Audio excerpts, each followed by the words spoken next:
Dia. Então vamos lá, né? Hoje nós preparamos um estudo um pouco diferente, porque para marcar mais, né, o domingo de Páscoa, então nós vamos falar algo a respeito também do que nós temos falado, só que fazendo uma ponte maior com o Evangelho e com o significado do domingo de Páscoa, que tem o significado de ressurgimento, de ressurreição, né? Como na tradição se tem falado. Nós vamos conversar um pouquinho sobre isso, né? Sobre Jesus, sobre a ressurreição e a mediunidade, né? Porque nós temos que lembrar que Jesus, até no início, praticamente no início da sua tarefa aqui, já quando ele estava adulto, quando ele estava maior, né? Ele, nos embates que ele tinha com os fariseus e com todas as pessoas que o questionavam, né, e que queriam até matá-lo muitas vezes, né, ele falou assim num certo momento: olha, vocês destroem esse templo e eu o reconstruo em 3 dias. Então eles acharam, inclusive isso consta nos evangelhos, né, eles acharam que Jesus estava falando do templo de Salomão, que eles levaram décadas para construir, né? Inclusive começaram a tirar sarro, começaram a brincar, a ironizar, dizendo: nós levamos aí décadas para construir esse templo, e ele fala que em 3 dias ele vai levantar esse templo, né? Mas Jesus estava falando do templo físico, né? Jesus estava falando da sua condição. Você vê, o seu corpo era um templo. Ele sempre considerou o corpo como um templo. E em 3 dias ele o reconstituiria.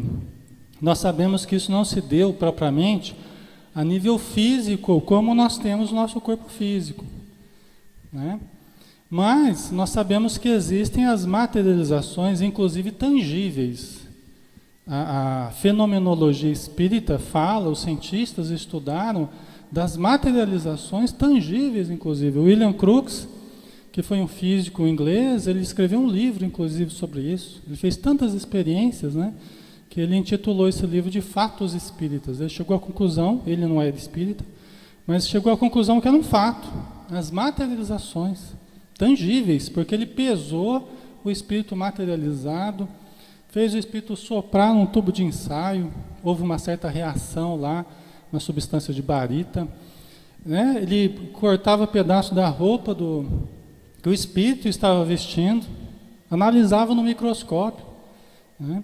Então são as materializações tangíveis. Jesus não veio para derrogar as leis da natureza, seria impossível praticamente ele retornar fisicamente, né? Num corpo que já tinha perdido a sua existência, já tinha perdido a sua vitalidade. Mas ele ressurgiu numa materialização tangível, que nós vamos ver aqui, né? E a relação disso com a mediunidade também, né?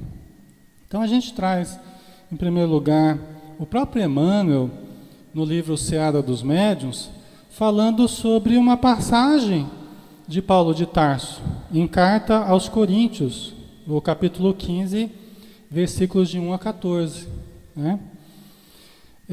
Que diz assim: olha, Jesus morreu por amor a todos nós, de que foi sepultado e de que ressuscitou ao 3º dia, conforme as Escrituras, né? Então, Paulo de Tarso, São Paulo, né, teria dito isso aqui, né, carta aos Coríntios, falando, recapitulando para os coríntios, aqueles que moravam em Corinto, né, explicando: ó, Jesus morreu por amor a todos nós, foi sepultado e ressuscitou ao 3º dia, conforme as Escrituras, conforme já estava previsto no Antigo Testamento, e Jesus deu cumprimento a esse fato, né? Logo após, foi visto por Cefas era Pedro, né? Pelos 12 companheiros que lhe eram familiares, e em seguida por mais de 500 irmãos. Mais de 500 pessoas viram Jesus depois de falecido fisicamente, né? Os 500 da Galileia, como é conhecido, né? Os 500 da Galileia. 500 pessoas, mais de 500 entraram em contato com Jesus após a morte. Imagina o número de fenômenos que ocorreram. Olha só o número de fenômenos que devem ter ocorrido. Inclusive, eles deixam claro no Evangelho que muitos existiram e que não ficaram registrados. Né? Talvez o que tenha ficado registrado tenha sido a menor parte dos fenômenos mediúnicos, porque provavelmente muitos viram pela vidência, muitos ouviram, muitos viram a materialização propriamente dita, tá? Muito provavelmente, né?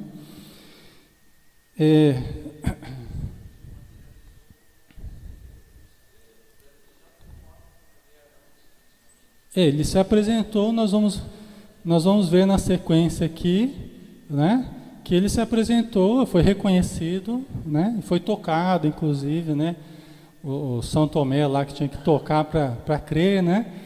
Então, mas aí a gente chega lá, né? Então, foi visto pelos 12 companheiros que lhe eram familiares e em seguida por mais de 500 irmãos, dos quais a maior parte ainda permanece junto de nós neste mundo, à época que o Paulo de Tarso escreveu essa carta, né? Depois disso foi visto por Tiago e outra vez pelos amigos mais íntimos e ultimamente apareceu também a mim, porque Paulo de Tarso, né, também entrou em contato com Jesus, né? Na estrada de Damasco, ele estava indo para perseguir Ananias, porque ele achava que o Ananias praticamente tinha matado a noiva dele, né?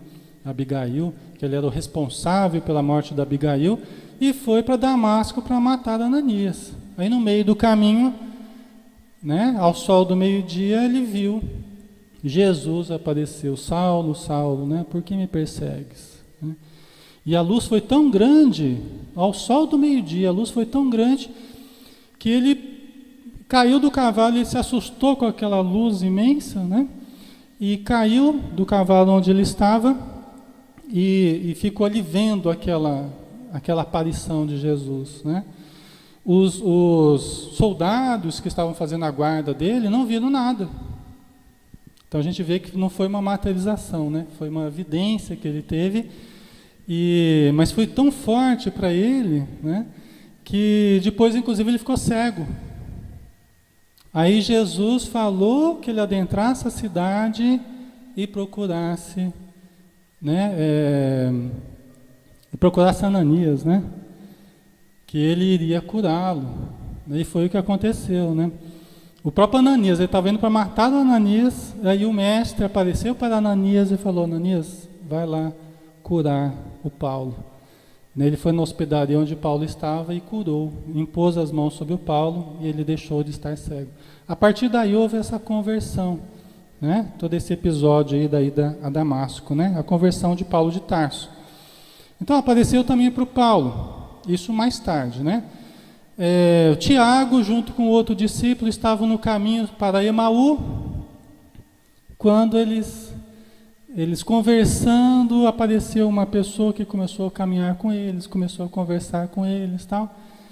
E foi tão agradável a conversa, eles não perceberam quem era, né? Mas foi tão agradável a conversa que essa pessoa que apareceu, eles estavam tristes, né, desanimados com a morte de Jesus, e essa pessoa começou a dar esperança para eles, né, falar da importância da fé e tal.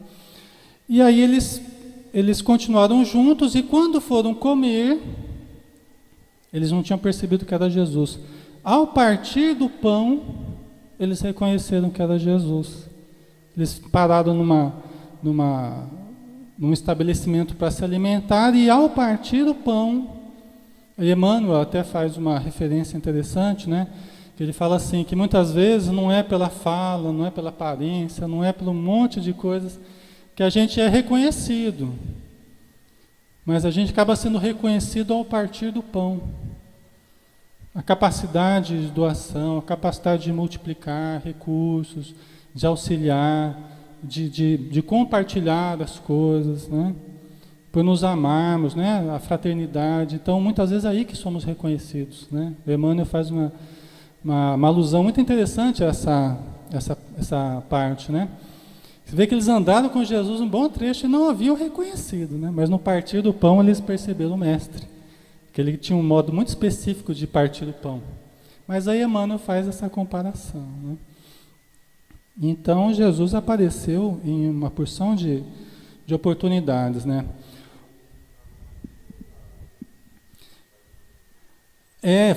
Devia estar, né? Porque foi uma coisa tangível, né? Foi uma coisa tão, né? Para pegar o pão, partir do pão, ele estava, né, praticamente materializado, né? Interessante isso, né? Ora, se prega que o Cristo ressuscitou dos mortos, por que motivo há entre vós quem diga que os mortos não ressuscitam? Se não há ressurreição dos mortos, Cristo igualmente não ressuscitou. E se o Cristo não ressuscitou, vã é a nossa pregação e vã é a vossa fé.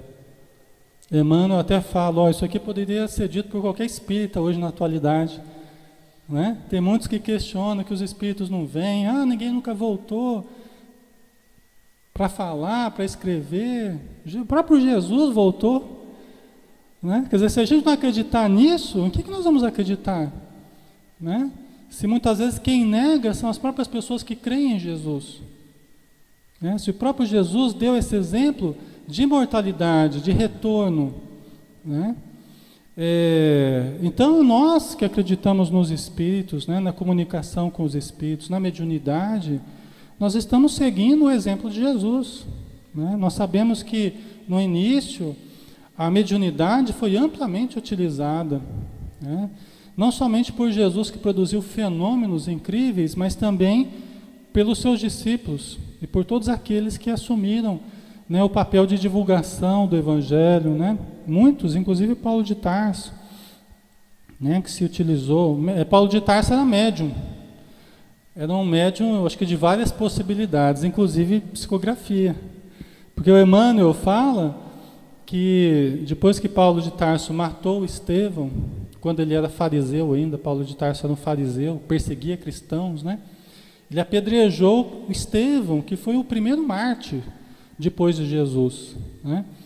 E aí Emmanuel conta que Estevão passou a acompanhar Paulo de Tarso o resto da vida depois. E que quando Paulo de Tarso escrevia as cartas às igrejas de Éfeso, de Corinto, né, aos romanos, aqueles que estavam em Roma, em várias outras localidades, ele achava que era o mestre que estava escrevendo através dele, né? Mas era Estevão. Era Estevão. Ele estava psicografando. Estevão era um espírito de muita grandeza, pelo que diz o livro Paulo e Estevão, né? Estevão era um espírito assim, dos maiores, né? E a tal ponto que Paulo de Tarso achava que era o próprio Jesus que estava falando para ele, mas era Estevão, diz Emmanuel, né? Então, a importância, né? Não da gente acreditar no ressurgimento do corpo, né? Porque isso realmente não dá para voltar do corpo à vida, a não ser quando ainda há possibilidade de retorno à vida, né? Então tem as técnicas de ressuscitação, de ressuscitamento, né, que os paramédicos usam, todos os especialistas aí em socorro usam, mas aí ainda tem oportunidade do retorno. Não é o caso aqui de Jesus, que já havia morrido mesmo, né? Nem o caso de Lázaro, tá? Porque mesmo Lázaro também não, né? Lázaro, que Jesus falou, já estava sepultado, e Jesus falou, Lázaro, sai daí, levanta-te e sai daí, né? E aí o Lázaro teria saído do sepulcro todo enfaixado, eles tiraram a pedra do sepulcro, e Lázaro teria saído todo enfaixado, porque eles colocavam ervas e tal, e enfaixavam a pessoa, né? E aí foi um rebuliço, né? Porque esse foi o maior episódio da vida de Jesus, foi o que mais chamou a atenção dos fariseus, o que gerou repercussão na época foi esse episódio do Lázaro. Até então, os fariseus estavam contemporizando, mas depois que ele fez o Lázaro ressuscitar, aí se tornou um perigo mesmo, porque ele produziu um sinal de poder muito grande, né? Embora provavelmente ele estava no estado cataléptico, não estava propriamente morto, né? Então, Aí no Evangelho de João, no capítulo 20, já para o final, né? Para o final do Evangelho de João. Ele diz assim, olha, no primeiro dia da semana, Maria Madalena foi ao sepulcro de madrugada, sendo ainda escuro, e viu que a pedra fora removida do sepulcro. Então foi no domingo de manhã, né? Domingo de manhã. A gente acha que o primeiro dia da semana é segunda, né? É o dia do... né? O pessoal fica preocupado com o trabalho. Então o primeiro dia é o domingo, né? E ela foi ao sepulcro, Maria de Magdala, Madalena, ela foi enormemente beneficiada por Jesus, tinha um carinho extremo por Jesus, e Jesus por ela também, porque ela foi uma das pessoas que mais absorveu os ensinamentos de Jesus, porque talvez fosse uma das pessoas que mais estivesse sofrendo também, pela obsessão que ela tinha, e Jesus ajudou muito ela, né? E ela foi no sepulcro e viu que a pedra fora removida do sepulcro. Correu, pois, e foi ter com Simão Pedro e o outro discípulo, a quem Jesus amava, e disse-lhe, o outro discípulo a quem Jesus amava era João. Então, quando ele vai falar, como é ele que está escrevendo, é o evangelho dele, ele sempre se refere ao outro discípulo, para não ficar citando a si mesmo, né? E ao outro discípulo a quem Jesus amava, e disse-lhes, tiraram do sepulcro o Senhor, e não sabemos onde puseram. Né? Foi conversar com os outros discípulos e explicar, puxa vida, eu fui lá e tiraram o corpo de lá, não sei onde é que está o corpo, né? Tem uma polêmica muito grande em torno do corpo de Jesus, onde é que foi parar o corpo, né? Ninguém sabe, uns dizem que José de Arimateia, né, deu um jeito de tirar o corpo e levar para outro lugar, a gente não sabe ao certo, né, o que aconteceu. Saíram então Pedro e o outro discípulo, João, né, e foram ao sepulcro. Corriam os dois juntos, mas o outro discípulo correu mais ligeiro do que Pedro. É lógico, era mais novo, né? João era o discípulo mais jovem, né? E é interessante que ele faz essa alusão, né? É bem coisa de adolescente, mas eu cheguei primeiro, né? Então, o outro discípulo correu mais ligeiro do que Pedro e chegou primeiro ao sepulcro, né? Chegou, pois, Simão Pedro, que o seguia, e entrou no sepulcro e viu os panos de linho ali deixados, e que o lenço que estivera sobre a cabeça de Jesus não estava com os panos, mas enrolado num lugar à parte. Enfim, o corpo não estava lá, os lenços enrolados, tal, né? O que aconteceu com o corpo? O que aconteceu com Jesus? Tornaram, pois, os discípulos para casa. Maria, porém, estava em pé diante do sepulcro a chorar. Maria de Madalena, né? Enquanto chorava, abaixou-se a olhar para dentro do sepulcro e viu dois anjos vestidos de branco, sentados onde jazera o corpo de Jesus. Um à cabeceira e o outro aos pés. Olha que interessante, né? A referência, haviam dois espíritos de luz, dois anjos, uma linguagem tradicional, espíritos evoluídos, espíritos, né, radiantes, tal. E ela estava ali chorando e viu esses dois espíritos ali dentro do sepulcro, né? Estava aberto, né? Você vê a mediunidade, né? A gente não sabe, provavelmente foi uma vidência que ela teve, né? Provavelmente, aqui não deixa claro, mas provável que ela é portadora de mediunidade num nível considerável, né? E perguntaram ali eles, quer dizer, conversaram com ela. Mulher, por que choras? Respondeu-lhes, porque tiraram o meu Senhor e não sei onde puseram. Ela conversando com os dois espíritos que ali estavam, né? Então os evangelhos são cheios desses diálogos, cheios dessas aparições. É espírito para todo lado. É expulsar espírito, é conversar com espírito, é ver espírito. Só que às vezes chamam de anjos, às vezes chamam de demônios, né? Demônios, daimon, no grego, né? Que é inteligência extracorpórea. Não tem nada a ver com aquele personagem mítico que a gente criou, né? São seres fora do corpo, né? Então, tiraram o meu Senhor, não sei onde puseram, né? Ao dizer isto, voltou-se para trás e viu a Jesus ali em pé, mas não sabia que era Jesus. Então ele viu uma pessoa ali em pé, quando ela olhou para trás, estava conversando com os dois espíritos ali, olhou para trás e viu uma pessoa em pé. Só que ele devia ter aparecido de uma forma diferente, porque senão ela tinha reconhecido ele, ou estava com capuz, ou estava com alguma coisa cobrindo, né? Ou estava com a fisionomia diferente, porque ela não reconheceu que era Jesus, né? No primeiro momento. Perguntou-lhe Jesus: mulher, por que choras? A quem procuras? Ela, julgando que fosse o jardineiro, respondeu-lhe: Senhor, se tu o levaste, dize-me onde o puseste, e eu o levarei. Né? Você vê que ela não reconheceu mesmo, né? Achou que era um jardineiro que estava cuidando ali dos sepulcros, né? Disse-lhe Jesus: Maria. Ela, virando-se, disse-lhe em hebraico: Rabone, que quer dizer mestre. Né? Aí, quando ele falou Maria, ela reconheceu ele. Né? A gente não sabe exatamente o que aconteceu, se ele estava com o rosto encoberto, a gente não sabe, né? Mas aí ela reconheceu a tonalidade, o carinho, né? A fisionomia, a gente não sabe, mas ela reconheceu. Mestre, né? Disse-lhe Jesus: deixa de me tocar, porque ela quis tocar Jesus. Ela quis abraçá-lo, quis se aproximar dele e ele não permitiu. Por quê? Provavelmente ele não estava tangível. Provavelmente ele não estava tangível. A pessoa ela vai tocar ele, né? Vai abraçá-lo e atravessa, aí vai levar um susto danado, né? Então ele falou: não me toque, né? Deixa de me tocar, né?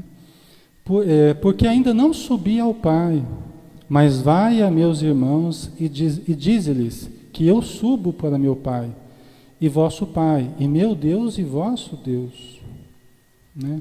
Então aqui até a diferenciação que ele faz de meu Pai, né? Meu Deus e vosso Deus, não dizendo que ele é Deus, né? Uma confusão que se fez aí, que Jesus é Deus, né?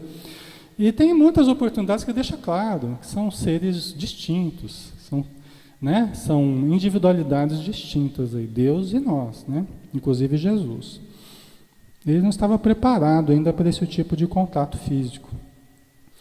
E foi Maria Madalena anunciar aos discípulos: vi o Senhor, e que ele lhe dissera estas coisas. Os discípulos estavam todos lá chateados, né? Um tinha abandonado, outro tinha negado. Então eles estavam todos ali caídos mesmo, moralmente, né? E ela chegou com essa boa nova aí, né? Inclusive eles não acreditaram a princípio nela. Duvidaram: mas foi aparecer justo para quem? Para aquela que era a prostituta, aquela que não sei o que, tinha vida torta, tinha não sei o que lá. Né? Mulher ainda por cima. Mulher não tinha muito direito naquela época. Hoje está melhorando, mas naquela época era muito difícil. Né? Não podia nem participar das sinagogas.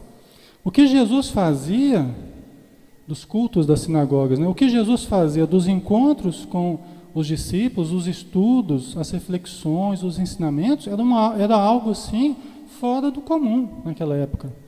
Porque ele não fazia distinção entre pobre, rico, mulher, homem, criança, deixai que venham a mim os pequeninos. Queriam afastar as crianças, não, deixa vir as crianças também, o reino dos céus é para aqueles que se assemelham a elas. Então ele incluía todo mundo, era um culto diferente, participativo, interativo, onde todo mundo era convidado, todos aqueles de boa vontade. Ele fazia isso em praça pública, né? Fora dos templos, inclusive, à beira-mar, no meio da relva, das árvores, estava lá, nas pedras, nos morros, estava lá conversando com a população, e todo mundo vinha. Então era uma coisa muito democrática, né? Não havia esse preconceito, não havia essa distinção, rótulos, era tudo muito aberto para quem quisesse, né? Mas Maria Madalena, ela não era bem vista pelos discípulos. Eles tinham reservas com relação a ela. Tá? Inclusive, depois, né, o trabalho dela, assim, foi um trabalho mais particular. Depois, né, do falecimento de Jesus, ela não esteve ali integrada propriamente junto à Casa do Caminho, que se criou, Pedro, né, e os outros ali. Ela fez um trabalho mais individualizado, né? Então ela foi falar que ela viu, né? Chegada, pois, à tarde, naquele dia, o primeiro da semana, estando os discípulos reunidos com as portas cerradas, por medo dos judeus. Você vê o medo que eles estavam, né? Por tudo que tinha acontecido. Que eles estavam prometendo fazia tempo uma agressão, ameaça, né? Eles estavam ameaçando fazia tempo. Aí chegaram a termo com a crucificação de Jesus. Então o pessoal ficou assustado. Que aquilo que era só uma ameaça, uma tempestade que estava se formando, a tempestade se formou e caiu. Né? Então os discípulos estavam atemorizados com isso. Né? E agora eles não tinham mais aquele que era o eixo central desse novo trabalho que estava surgindo. Né? Então eles estavam com as portas cerradas, por medo dos judeus. Chegou Jesus, pôs-se no meio e disse-lhes: paz seja convosco. Não sei se ele entrou pela porta ou se ele apareceu. Aí fica no ar. As portas estavam fechadas, cerradas, e Jesus pôs-se no meio deles. A gente não sabe de que forma, né? Jesus tinha essas coisas, às vezes ele aparecia, às vezes desaparecia, mesmo quando ele estava encarnado, vamos dizer assim. O Evangelho dá a entender algumas coisas assim, que às vezes aparecia, às vezes desaparecia no meio da multidão lá. Fica no ar para a gente, né? Hoje em dia tem muita gente fazendo isso, não tem? Os chamados ilusionistas hoje, né? Que eu acho que de ilusionista não tem nada não, viu? Tem muito de fenômeno mesmo, que o Espiritismo vem estudando há muito tempo. Fenômenos de transporte, né? O Daniel Douglas Home já fazia isso, né? Fechava um quarto, deixava as pessoas para fora do quarto, aí ele desaparecia, ele aparecia de novo lá fora do quarto. Aí o pessoal, mas como é que você apareceu aqui? Eu vou fazer de novo. Entrava no quarto de novo, fechava a porta, daqui a pouco ele aparecia fora do quarto de novo. Então isso foi muito estudado, fenômenos de transporte, né? O Zollner, o Friedrich Zollner, né? Um físico alemão, estudou muito fenômenos de transporte. E a gente tem visto muito isso aparecer na televisão, os chamados ilusionistas, que é muito mais fácil a gente explicar isso como fenômenos de transporte do que propriamente ilusionismo, viu, pessoal? É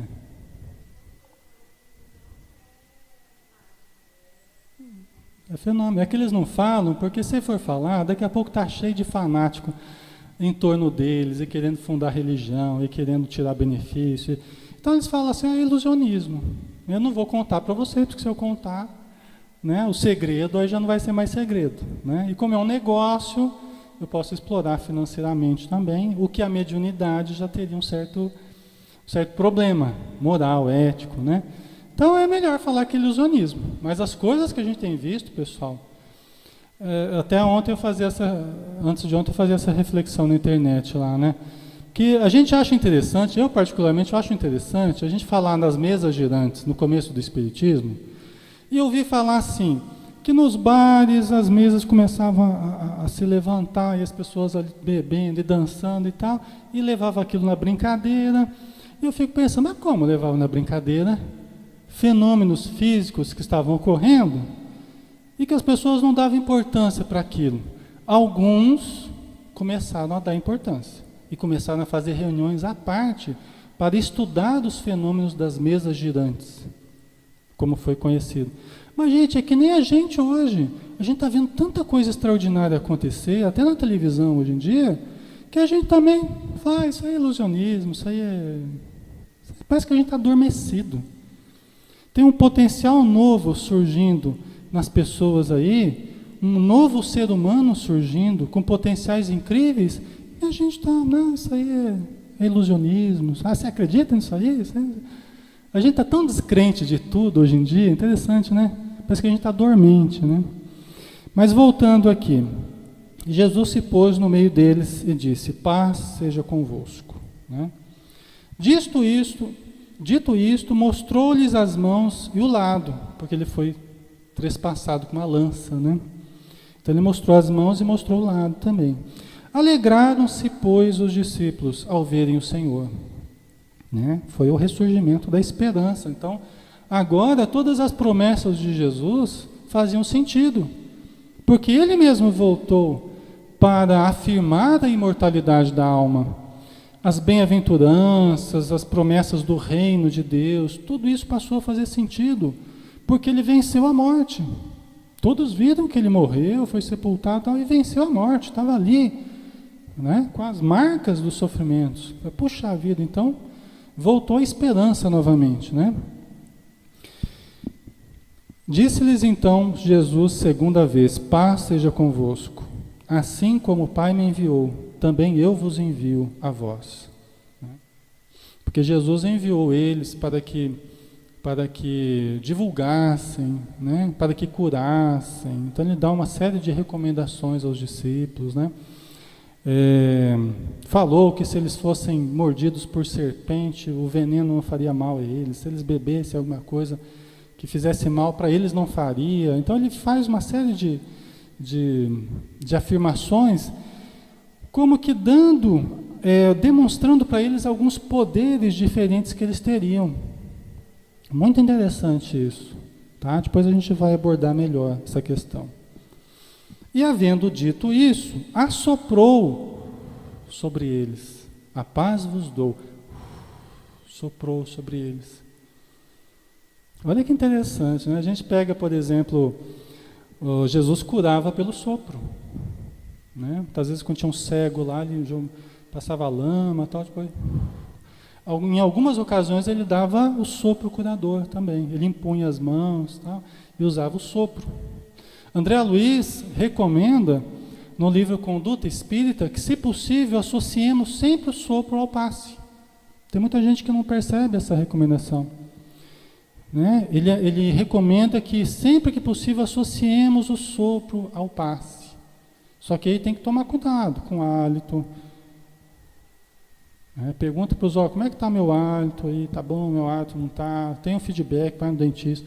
A alimentação, né? Porque às vezes a pessoa exagera na alimentação, está exalando, né, odores.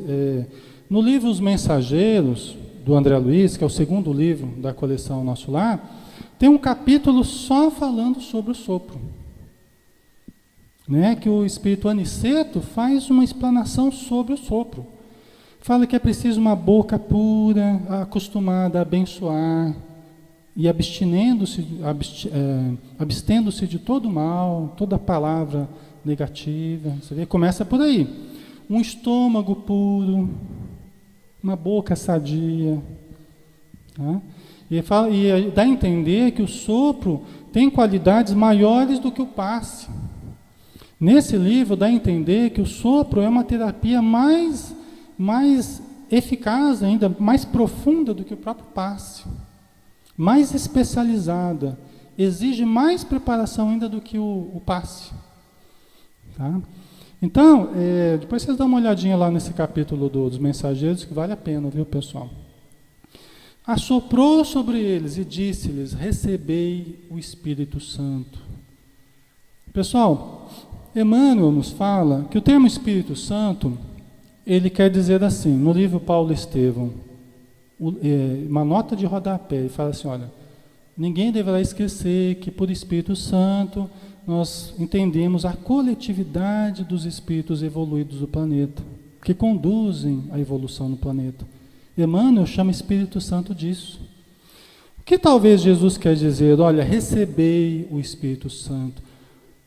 Está fazendo um tratamento magnético com eles aí, dando a eles um novo potencial energético, utilizando essa terapêutica, esse recurso maravilhoso do sopro, talvez despertando capacidades fora do normais nos discípulos. Isso não é impossível, né? Porque o próprio Pedro, no livro Paulo e Estevão, ele fala assim para os outros companheiros dele, inclusive para Paulo, né? O Pedro fala para ele assim: olha, até o dia de Pentecostes, depois que Jesus tinha falecido já, os discípulos reunidos receberam vários espíritos ao mesmo tempo. Diz que as línguas de fogo desceram sobre todos ali, né? A espiritualidade incorporou ali, foi uma incorporação coletiva. E eles começaram a falar em várias línguas, inclusive as pessoas que eram das regiões que se falava aquelas línguas reconheceram a sua língua, coisa que os discípulos não sabiam. Eram pescadores, eram pessoas, na maioria, pessoas simples, pessoas do povo, né? Que não tinham conhecimentos de línguas, tal, e começaram a falar as línguas das regiões, né? E aí o Pedro fala assim, olha, até o dia de Pentecostes eu me sentia frágil, indeciso, vacilante, mas depois desse dia parece que um potencial diferente surgiu, parece que uma capacidade surgiu. A gente sabe, por exemplo, no movimento espírita, do mandato mediúnico. A gente sabe do mandato mediúnico. A gente sabe que tem certas pessoas que passado algumas provas, algumas dificuldades mais acerbas, a pessoa está firme ali, trabalhando, estudando, ajudando, depois de um certo tempo ela recebe um mandato mediúnico. Os espíritos instalam até aparelhos na pessoa que facilitam o contato com a vida espiritual. André Luiz fala a respeito disso. Então, por que não entender isso associado também aos discípulos de Jesus? Recebendo uma energia diferente, recebendo um potencial diferente a ser explorado, porque eles precisariam disso daqui para frente. O Jesus não ia estar mais com eles intensivamente ali, auxiliando a eles. Mas eles poderiam ter o contato mediúnico, né? O mandato mediúnico, eles podiam ter a condição num contato permanente com os bons espíritos. Por isso que Jesus falou, para eles curarem, para eles ensinarem, né? Quando eles não soubessem o que falar, para eles não ficarem com medo, porque seria dito a eles o que eles falariam, através da mediunidade. Muitas vezes a gente se vê nessa condição, a gente não sabe para onde fugir, não sabe o que falar. Mas às vezes vem a informação salvadora que nos esclarece e que esclarece as pessoas, a mediunidade, né? Muitas vezes já me vi nessa condição. Às vezes eu vou fazer um estudo tal lá, nossa, como é que eu vou explicar isso aqui? Nem eu entendi, né? Mas daqui a alguns segundos, tchum, vem uma clareza que tudo faz sentido. Você começa a entender, aí você explica realmente para as pessoas, faz sentido. Porque houve uma revelação para a gente também naquele momento, né? Então, recebei o Espírito Santo, né? Aqueles a quem perdoardes os pecados, são-lhes perdoados. Olha, depois desse momento que ele soprou sobre eles, ó, recebei o Espírito Santo, quem vocês perdoarem, os pecados vão estar perdoados. Você vai ter um poder na palavra, você vai ter uma condição superior na sua energia, que se você falar para a pessoa, meu irmão, vai, está tudo bem, né? Teus pecados estão perdoados, como Jesus o fez muitas vezes. Diante no paralítico lá,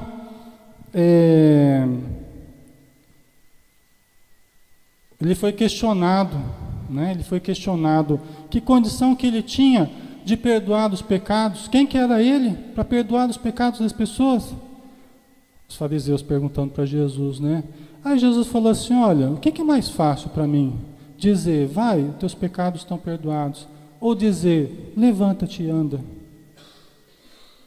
O que é mais? O que vocês querem que eu faça? Vocês querem que eu fale, os seus pecados estão perdoados? Ou vocês querem que eu fale, levanta-te e anda? Dá no mesmo, né? Querendo dizer assim, para mim, o que eu falar aqui vai acontecer. Vai dar na mesma. O resultado vai ser o mesmo. Porque ele está assim por causa dos erros dele. Os pecados que cometeu em outras existências ou nessa. A gente não sabe. Está paralítico ali, pela lei de causa e efeito. O que eu falar, os teus pecados estão perdoados, ou levanta-te e anda, vai acontecer. Mas para saberes que o Filho do Homem tem poder de perdoar os pecados, levanta-te e anda. Aí ele resumiu a coisa. Né? Olha que interessante, né? Para saberes que o Filho do Homem tem poder de perdoar os pecados, levanta-te e anda. Né? E aí ele levantou o paralítico lá e saiu andando, né? Então Jesus ele tinha as palavras certas, né? E a energia que mudava tudo, né? E aqueles a quem os retiverdes são-lhes retidos. Né? Você vê, ele está falando de um poder que todos nós temos, na verdade. Todos nós temos, guardadas as proporções. Né? Às vezes uma conversa que você tem com alguém, a pessoa vem conversar com você, se abre, né? Fala dos erros que cometeu, dos pecados que fez, né? Das quedas morais, tal. A pessoa se sente muito aliviada, né? E principalmente se encontra em você a compreensão, o carinho, tal. Isso tem um efeito terapêutico imenso para perdoar os pecados. A pessoa se sente perdoada, né? Às vezes ela vai ter que trabalhar isso ao longo do tempo ainda, mas isso tem um efeito muito bom, muito terapêutico, né? Ora, Tomé, um dos 12, chamado Dídimo, não estava com eles quando veio Jesus, né? Diziam-lhe, pois, os outros discípulos: vimos o Senhor. Ele, porém, lhes respondeu: se eu não vir o sinal dos cravos nas mãos e não meter a mão no seu lado, de maneira nenhuma crerei. Né? Você vê o pragmatismo aqui, né, de Tomé, né? Ele precisava tocar, precisava ver ali para ele crer, né? 8 dias depois estavam os discípulos outra vez ali reunidos, e Tomé com eles. Chegou Jesus estando as portas fechadas, de novo, hein? Né? Chegou Jesus estando as portas fechadas, né? Pôs-se no meio deles e disse: paz seja convosco. 8 dias depois, né? Depois disse a Tomé: chega aqui, toca o teu dedo e vê as minhas mãos. Chega a tua mão e mete-a no meu lado, e não mais sejas incrédulo, mas crente. Né? Interessante, né? Jesus ainda dá essa prova para Tomé. Né? Poderia não dar, mas em um acréscimo de misericórdia. Né? A gente vê, os Espíritos poderiam não fazer um monte de coisa para a gente, mas eles fazem. Muitas vezes se preocupam em nos dar certas comprovações, porque nós somos osso difícil de roer, né? Nós somos, às vezes, difíceis de nos convencermos daquilo que envolve a espiritualidade, daquilo que envolve a transcendência, né? Somos difíceis, às vezes, e os Espíritos têm todo o carinho de provocar situações, fenômenos, que nos convencem. O próprio Emmanuel, no livro, acho que Caminho Espírita, se eu não me engano, ele fala da mediunidade consciente, né? A mediunidade consciente ela é um pouco problemática, embora seja a maioria de nós tenhamos essa mediunidade, porque o médium ele começa questionando muito, né? Porque ele se sente, mas eu não sei, será que é o espírito mesmo? Será que sou eu? Né? Então a pessoa não sabe distinguir muito bem. Mas aí Emmanuel fala assim, olha, na sequência do trabalho, com a continuidade do trabalho, você vai começar a perceber que as comprovações que a espiritualidade vai dar. Às vezes é uma dor que você estava sentindo que some de repente. Às vezes uma coisa que você percebeu e o outro incorpora aquilo que tinha a ver com o que você estava percebendo, que comprova a sua percepção. Então esses fatos comprobatórios, eles vão aparecendo ao longo do tempo, dando-nos mais segurança, dando-nos mais firmeza no trato com a mediunidade. Não é fácil, mas os Espíritos são muito, muito generosos nesse sentido, né? Oi. Sim, é verdade. Uhum. Quem somos nós, né?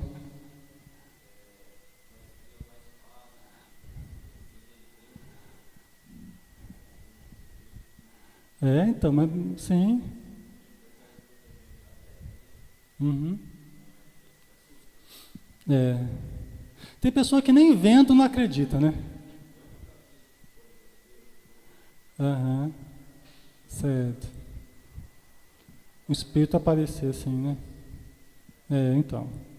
E talvez para você já basta sentir, né? Para o outro não, né? Certo. Pode ser, poderia assustar, né? Mas você veja, o próprio Espiritismo, né? Ele surgiu daqueles fenômenos iniciais dos raps, né? Das batidas lá em Hydesville, nos Estados Unidos, as irmãs Fox, né? Que começou a acontecer aqueles fenômenos na casa delas, e elas começaram a estabelecer uma comunicação com os espíritos através do número de pancadas, né? Que todos sabem aqui a história do Espiritismo.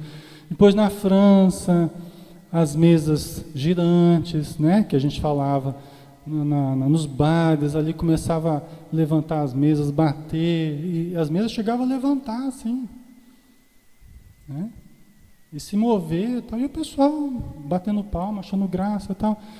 Mas, gente, algumas pessoas começaram a perceber a seriedade do fenômeno e começaram a estudar. Eram os estudantes do magnetismo. Inclusive, Allan Kardec era um estudante do magnetismo. Ele era, né, afeito a esse tipo de estudo. Ele começou a participar de grupos que estudavam esses fenômenos, né? Então, vejam que os espíritos poderiam também não ter produzido esses fenômenos, poderiam não ter chamado a nossa atenção, mas fizeram. Por quê? Porque na França, nesse século, no século XIX, estavam as maiores mentes pensantes do planeta. Os maiores escritores, cientistas. Então eles fizeram de tudo para chamar a atenção da população, da ciência, dos estudiosos, dos escritores, e conseguiram chamar a atenção de muitos, né? E muitos realmente começaram a estudar, escrever a respeito. Tem vários aí, os autores clássicos do Espiritismo, né? Gabriel Delane, Gustave Gallet, né? Camille Flammarion, que era astrônomo, Friedrich Zohner, Alexander Aksakov na Rússia, e vários outros intelectuais, Leon Tolstói, né? Leon Tolstói não. César Lombroso, né? Tem vários estudiosos, no próprio William Crookes, né? Fala.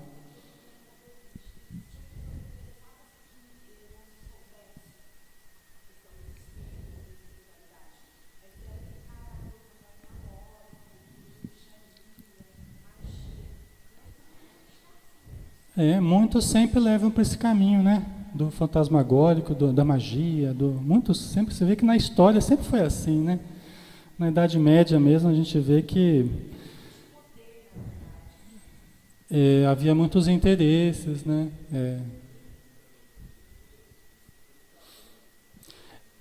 E haviam, né? Foram utilizados muitos espíritos, que foi permitido que muitos espíritos produzissem fenômenos para chamar a atenção.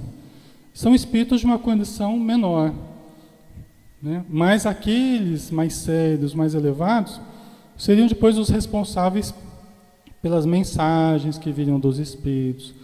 Os questionamentos de Kardec eram respondidos por esses espíritos sérios. Então a gente vai no Livro dos Espíritos, a gente vê lá a escala espírita. Se vocês forem lá, vocês vão ver a escala espírita, explicando as classes de espíritos. Espíritos brincalhões, levianos, pseudo-sábios, tal, e os mais elevados, né? Interessante a gente olhar também, né? A metafísica, olha, a origem desse termo específico, eu não saberia dizer, viu, Edson? A metafísica, eu não saberia dizer. Metapsíquica foi um termo que veio antes da parapsicologia, né? A metapsíquica foi a ciência que veio antes da parapsicologia, criada por Charles Richer, né? Que foi prêmio Nobel de Fisiologia, inclusive, né? E foi o criador da metapsíquica. E aí que depois, com Joseph Banks Heine, a gente teve a parapsicologia, mais recentemente aí, né? Agora, metafísica, esse termo, eu não saberia dizer exatamente quem foi o criador. Fico devendo. Semana que vem a gente traz aí. Vou dar uma pesquisada, tá? Metafísica, a gente costuma falar assim, aquilo que está fora do físico, né? Aquilo que está além, extrafísico, aquilo que está além do físico. Então, mas o criador desse termo mesmo não saberia dizer não, tá?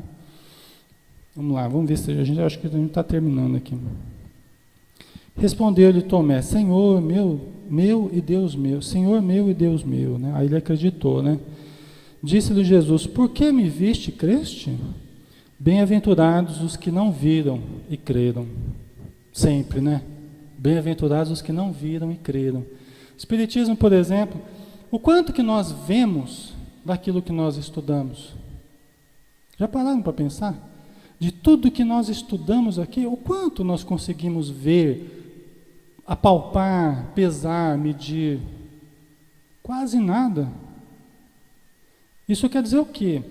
Que o crer para nós está muito associado ao entendimento, a coisas abstratas, a raciocínios, a lógica espírita, não é? Por isso que isso tudo é importante, por exemplo, a reunião mediúnica. Pessoa que, eu não acredito nos espíritos, não acredito em Deus, não acredito. Então, não tem preparo nenhum, né? Então, é porque a gente se baseia em coisas muito abstratas, né? Coisas que não são ponderáveis, tá? Mas que são reais para nós. E a gente acaba sentindo os efeitos. Que nem você falou, né, Cláudio? Você sente, você não vê, mas você sente. Eu também falar para vocês assim, eu vi um espírito aqui, eu estou vendo um espírito do meu lado aqui. Que eu me lembro, acho que eu nunca vi. Tá? Já tive várias visões mentais que se comprovaram em reunião mediúnica, até fora de reunião mediúnica. Mas falar que com o olho aberto eu vi um espírito que apareceu aqui, estou vendo um espírito aí do lado de você. Ô, Alexandre, pelo amor de Deus. Né? Isso eu não estou vendo. Tem gente que vê. Né? Então, com os olhos abertos, né? Então.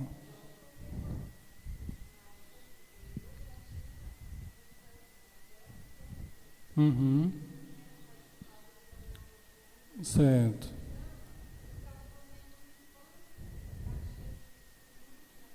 Certo. Uhum. Mas não viram, né? Então, não foi uma materialização, foi uma evidência. Quem aqui já viu o espírito com o olho aberto? Não o espírito com o olho aberto, você com o olho aberto, né? Você já viu? Quem mais viu já? Minha mãe viu. Ninguém mais viu? Então vocês estão comigo. Vocês estão da minha turma. Não é? Isso não nos impede de aceitar, né? De entender. Vocês entendem isso tudo que a gente está falando? O livro dos Espíritos, aceitam, compreendem, né? Mesmo sem terem visto. Bem-aventurados vocês, né? Que nunca viram e creram, estão crendo. Porque a lógica convenceu. O fenômeno nem sempre convence. Às vezes a pessoa vê espírito e fala, eu não acredito no que eu estou vendo. Ela vai puxar, viu, né? Eu nunca vi e acredito. E a pessoa está vendo e não acredita. Ela prefere acreditar que ela está ficando louca do que acreditar que está vendo espírito. Não tem? A gente às vezes que fala assim. Então, mas aí é o estágio em que cada um está, é o processo de amadurecimento de cada um, né? Tem gente que vê, tem gente que ouve e tal, mas não acredita, né? Muitos fenômenos mediúnicos nós lembramos no sonho. A pessoa que sonha e tem facilidade de lembrar de tudo que aconteceu no sonho, ela demonstra uma condição mediúnica diferente.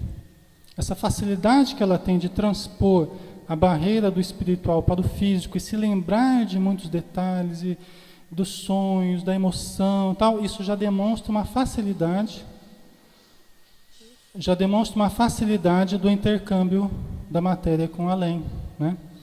Uma certa transparência que existe aí, né? Jesus, na verdade, operou na presença de seus discípulos ainda muitos outros sinais que não estão escritos neste livro, né? João termina dizendo aqui, olha, né? Só por isso aqui já dá para a gente ter uma noção, né? Jesus deve ter operado inúmeros fenômenos, deve ter explicado muitas outras coisas que ainda não ficaram registradas, né? Mas que, quem sabe, na vida espiritual a gente terá acesso a elas, né? A gente vai ter mais informações aí na vida espiritual. Pessoal, então, vamos terminando por hoje o nosso estudo, tá? Espero que tenha sido útil essa reflexão nessa data tão significativa. É gostoso falar de Jesus, né? É tão bom a gente lembrar desses episódios, né? Então nós vamos falar, Edson.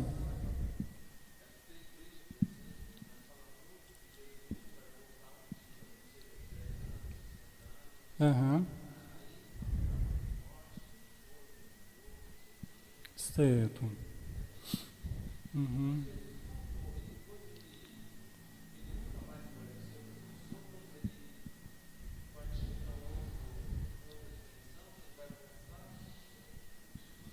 Ele falou que ele nos enviaria o Consolador prometido, né?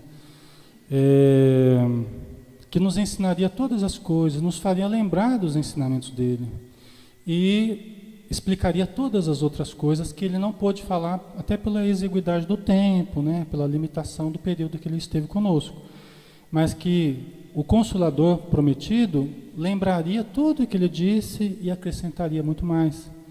E ficaria eternamente conosco, porque estaria em nós. Então não seria uma individualidade, alguém que a gente ficaria dependente de novo, mas o desabrochar do conhecimento, o desabrochar da consciência que permaneceria sempre conosco, né? Então, isso é uma questão, né? O fato de Jesus voltar ou não, de certo ponto de vista, Jesus nunca foi, porque ele sempre esteve como o administrador do nosso planeta. Talvez ele tenha vindo materialmente, realmente para estar mais próximo de nós, encarnado, mas ele nunca esteve distanciado de nós, né? Só que nós temos estado distanciados dele. Por exemplo, se a gente for perguntar para os países, para o status quo, o poder constituído, se aceitam Jesus como o administrador do planeta, de forma alguma, né?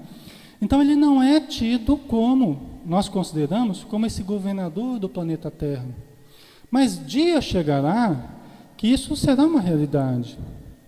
Pode demorar muito tempo ou pouco tempo, a gente não sabe, mas dia vai chegar que vai ser só um rebanho e um pastor, né? E com certeza o pastor será Jesus, ou alguém da sua condição, ou maior, a gente não sabe, né? Mas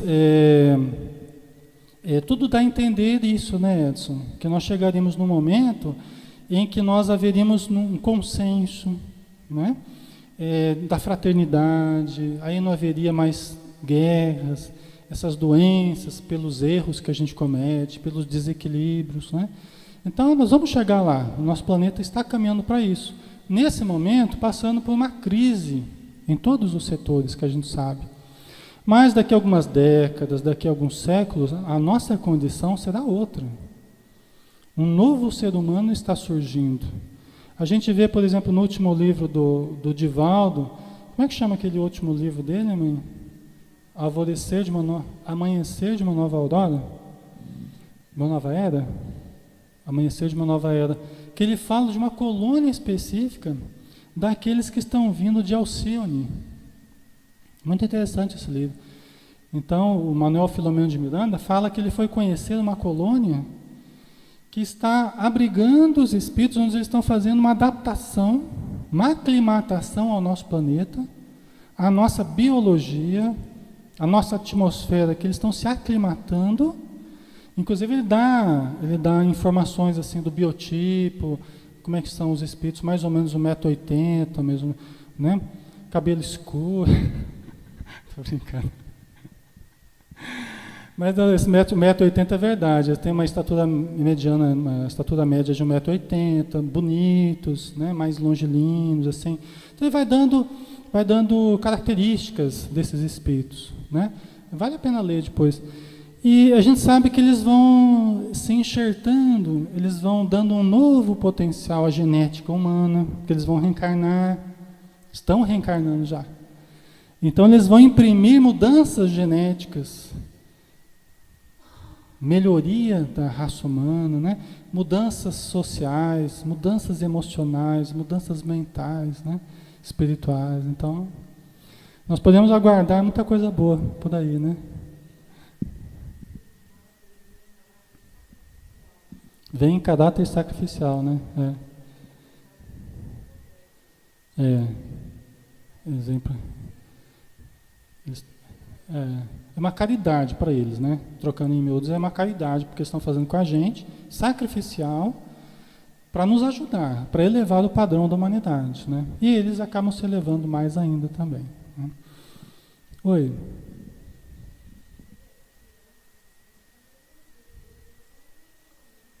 Aham. Certo.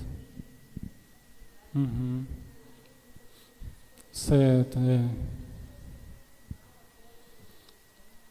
Ah, sim, né? As gerações vão se sucedendo e as tecnologias do plano espiritual, aquilo que já existe, né? Vão sendo atualizadas, né? As versões, versão 2013, versão...